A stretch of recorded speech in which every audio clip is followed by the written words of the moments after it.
अस्सलाम वालेकुम viewers, welcome to my channel. कैसे हैं आप सब। आज की वीडियो में हम 10th क्लास फिज़िक्स की जो है फुली सॉल्व पेपर की प्रेजेंटेशन देखेंगे। और ये पेपर जो है वो टॉपर्स के ही पेपर हैं, जो टॉपर्स होते हैं जो हाई रैंक में जाते हैं, ग्रेड A+ अचीव करते हैं, उनके पेपर्स जो है वो ऐसे ही होते हैं। अब आप पेपर देखें कैसा है और आप लोगों को गाइड भी करती जाऊँगी आप लोगों ने कैसे अटैम्प्ट करना है। नेक्स्ट वीडियो में मैं आप लोगों को बाकायदा लिख के दिखाऊंगी कि आप लोगों ने इस तरह की हेडिंग्स कैसे बनानी है। सबसे पहले जो है वो सब्जेक्टिव पार्ट, या अगर आप इसको स्किप करना चाहते हैं उसकी हेडिंग दे सकते हैं। उसके लिए आप लोगों ने 605 कट मार्कर, जो मैं आप लोगों को हर बार वीडियो में बताती हूँ, 605 कट मार्कर जो है वो मैं बोल्ड हेडिंग्स के लिए यूज़ करती हूँ, और जो सब हेडिंग्स होती हैं उसके लिए 604 कट मार्कर यूज़ करती हूँ। उसकी जो टिप है वो थोड़ी सी लाइट कट होती है, ठीक है। तो बोल्ड हेडिंग में आप लोगों ने सबसे पहले सब्जेक्टिव पार्ट की हेडिंग देनी है। अगर आप स्किप करना चाहते हैं स्किप कर सकते हैं। आप पार्ट 1 की हेडिंग से स्टार्ट कर रहे हैं, अगर आप लोगों को लाइन जो है वो स्किप नहीं करनी। इसमें आप लोगों ने फिर शॉर्ट पार्ट 1 के बाद शॉर्ट क्वेश्चंस की हेडिंग देनी है। सबसे पहले शॉर्ट क्वेश्चंस आप लोगों ने अटेम्प्ट करने हैं। उसमें क्वेश्चन नंबर 2, अगर आप लोग जो है वो उसका साइज़ छोटा करके साइड पे लिखना चाहते हैं तो भी आप लोगों के पास ऑप्शन है। आप इतना बोल्ड मत लिखें, मैं आप लोगों को नेक्स्ट वीडियो में लिख के दिखाऊंगी। ये मेरी पहले का पेपर है जो मैंने सोल्व किया हुआ है, तो इसलिए उसमें ना थोड़ी सी हेडिंग्स ज़रा ज़्यादा बोल्ड है। लेकिन अब जो मैं वीडियोस आप लोगों के लिए अपलोड करती हूँ फुली सॉल्व पेपर की, उसमें मेरी हेडिंग्स बोल्ड ही होती है, लेकिन लाइन्स जो है मैंने ज़्यादा स्किप नहीं की होती। तो अब ये देखें, उसके बाद आप लोगों ने जो पार्ट अटैम्प्ट करना है उसकी नंबरिंग दी। उसके बाद ज़्यादातर डेफिनेशंस के क्वेश्चन होते हैं, तो जो जिसकी भी डेफिनेशन लिखनी है उसकी हेडिंग बना दें और इसको इस तरह लिख लें। अगर आप लोग ज़्यादा मर्ज करके नहीं लिखना चाहते हैं, सेंटर में नहीं लिखना चाहते हैं, आप थोड़ा सा एक्सपेंड कर लें, लेकिन कोशिश करें इसी तरह सेंटर में लिखें। लेकिन स्पेस जो है वो आप लोग जो है कम दे दें, या ऐसा भी तरीका हो सकता है आप लोग सेंटर से आप यहाँ पे स्पेस दे दें लेकिन यहाँ पे स्पेस मत दें, ठीक है, यानी डेफिनेशन को प्रोमिनेंट करने के लिए। उसके बाद जो है वो आप लोग इन्वर्टेड कॉमर्स में इस तरह क्लोज कर दें। एग्जाम्पल की हेडिंग दें और मार्कर से लिखें, लेकिन उसको अंडरलाइन मत करें। सिंपल एग्जाम्पल लिख के भी आप लोग बोल्ड करके शो कर सकते हैं मार्कर से कि आप लोगों ने एग्जाम्पल कोट किया, ठीक है।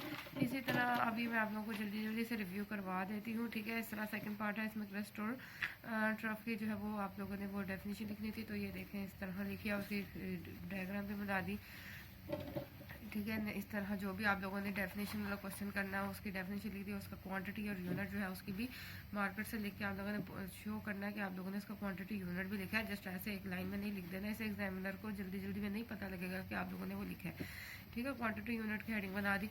इस तरह फिर आप लोगों ने डेफिनेशन लिखी है, फार्मूला और उसका और ऐसा यूनिट भी आप लोगों ने हेडिंग बना के लिख दिया। अब हेडिंग को अंडरलाइन मत कीजिए, आप जस्ट मार्कर से एक बार लिख लेंगे, इजीली एग्जामिनर देख लेगा कि आप लोगों ने फार्मूला भी ऐड किया और उसका यूनिट भी बताया, ठीक है। इस तरह डेफिनेशंस जो भी आपने लिखनी है उसकी आप लोगों ने हेडिंग्स बनाती जानी है। फिर जब नेक्स्ट क्वेश्चन स्टार्ट करेंगे उसकी बोल्ड हेडिंग दे दी, क्वेश्चन नंबर 3, और एंडिंग लाइन लगा देनी है कि जनाब एक शॉर्ट क्वेश्चन का जो है कंप्लीट हो गया हिस्सा। दूसरा क्वेश्चन नंबर 3 स्टार्ट किया, उसका जो भी आप लोगों ने फर्स्ट पार्ट फर्स्ट करें, अटैम्प्ट नहीं करना, सेकंड करना है तो उसकी वही नंबरिंग देनी है। सेकंड पार्ट क्योंकि हमने क्वेश्चन नहीं लिखना होता तो हम लोग नंबरिंग से एग्जामिनर को गाइड करते हैं और प्लस हेडिंग से गाइड करते हैं कि जनाब ये क्वेश्चन मैं अटैम्प्ट कर रहा हूँ, ठीक है। इसमें इसकी डेफिनेशन है लाउडनेस की, ठीक है, और उसके फैक्टर्स कौन से हैं वो लिखे हैं। और अगर जब आप लोग फैक्टर्स या टाइप्स या कुछ भी लिखते हैं तो उसको बुलेट्स में या नंबरिंग्स में या एरो साइन में आप लोग इस तरह लिख सकते हैं, ठीक है।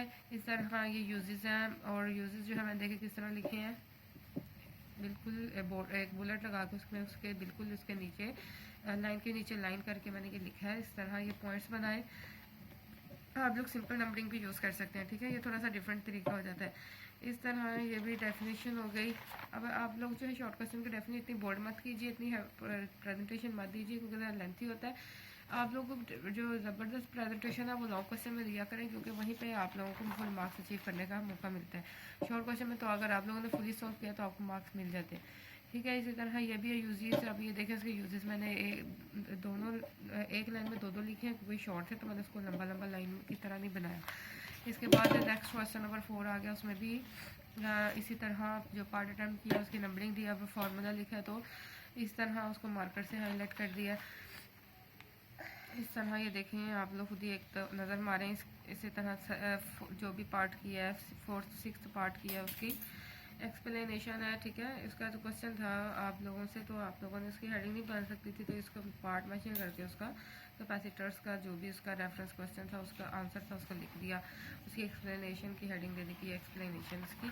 डायग्राम देख लें, मैंने पेन से बनाई। आप लॉन्ग क्वेश्चन की तरफ आ जाते हैं। पार्ट 2 हेडिंग दी मेन क्वेश्चन नंबर 7।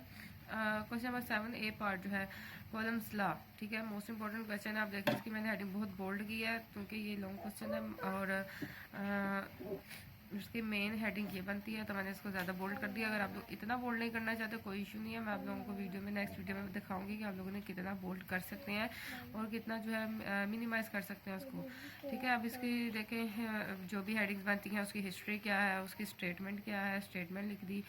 सिंपल आप स्टेटमेंट की भी हेडिंग दे सकते हैं। स्टेटमेंट ऑफ द कॉलम्स ला नहीं लिखना चाहते तो बस स्टेटमेंट की हेडिंग दे दे बोल्ड करके, जनाब की इसकी स्टेटमेंट भी आप लोगों ने ऐड कर दी।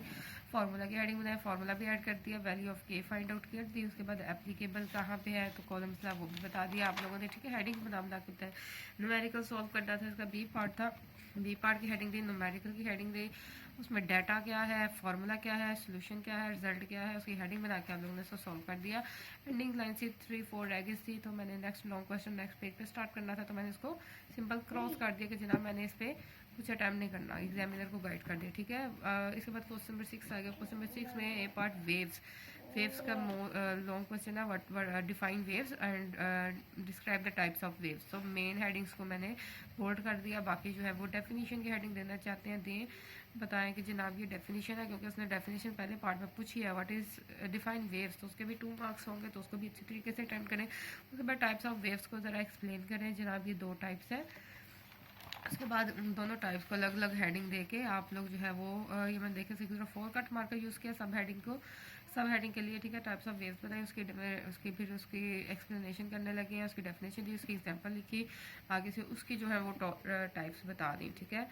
और इसके बाद इस तरह इसकी भी जो सेकंड टाइप थी उसकी आप लोग चाहे नंबरिंग दे दें 1 और 2 ताकि इजीली एग्जामिनर दे सके, जनाब आपने उन दोनों को एक्सप्लेन किया। इसके बाद न्यूमेरिकल ऐड करना है तो बी पार्ट लिख के न्यूमेरिकल ऐड कर दिया, डाटा टू फाइंड, और फिर कंप्यूटेशंस हैं या कैलकुलेशंस हैं या सोल्यूशन है वो आप लोगों ने यहाँ पे अटैम्प्ट किया, और फाइनल जो रिजल्ट आया उसको रिजल्ट की हेडिंग बना के आप देखें। इसमें मैंने बॉक्सेस को इतना बोल्ड नहीं करना, आप लोगों ने गंद ना लगे, सिंपल आप इंक पेन से ही आप लोग सब बॉक्स बना सकते हैं। अगर बॉक्स बनाना नहीं ज़रूरी तो आप मार्कर से लिख के उसका आंसर लिख दें जिससे वो हाईलाइट हो जाएगा।